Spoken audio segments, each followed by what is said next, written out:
Matthew, Mark, Luke, and John, my friend, they wrote between 90 to 110 years after Jesus.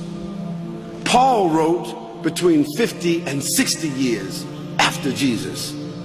So now, in order for them to have been disciples when they wrote, and Jesus was already 33 at that time, they would have had to have been 123 or 143. Matthew, Mark, Luke, and John, they were not disciples. Secondly, I ask you, Matthew who? Mark who? Luke who? John who?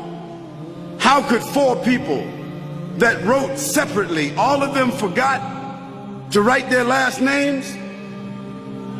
The third thing, not only did they forget to write their last names, but they began their chapters, although they wrote separately from each other, they all started out the same. They all said, according to, according to, according to, according to. Now, what's your name, sir?